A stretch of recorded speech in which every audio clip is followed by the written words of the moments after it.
Nous voterons cette délibération pour le maintien d'une succursale de la Banque de France sur Saint-Denis.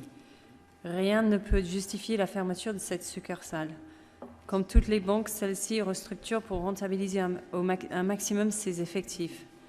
Rien ne l'y oblige à part la volonté de faire des profits, car la Banque de France a doublé son bénéfice net en 2012, passant de 1,57 milliard en 2011 à 3,15 milliards en 2012.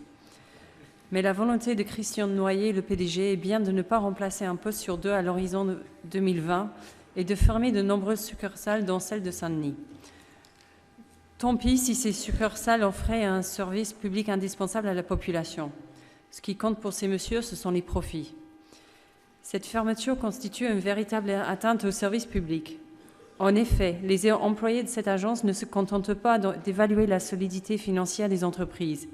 Ils aident surtout les familles à monter des dossiers de surendettement. Procédure qui retarde notamment l'expulsion d'un logement et procure des conseils pour obtenir un compte bancaire à ceux qui en sont privés.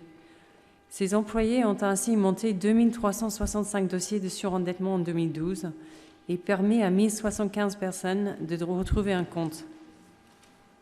La direction de la banque voudrait n'ouvrir qu'un guichet en Seine-Saint-Denis, dans un département qui reçoit 50 000 personnes chaque année pour des dossiers de surendettement, des réouvertures de comptes, des informations diverses sur le droit bancaire, et ce, une fois par semaine.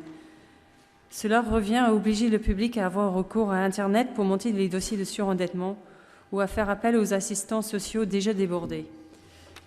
Une telle fermeture ne peut que conduire à favoriser le mécanique de l'exclusion.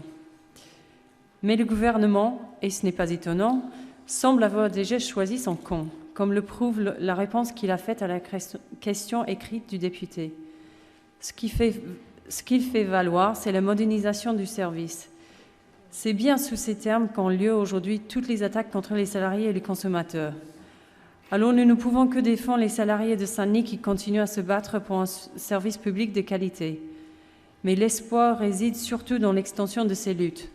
Et si nous avons pour notre part un vœu à formuler, c'est bien que ces luttes prennent corps et son temps pour faire enfin reculer le patronat et leur valet au gouvernement.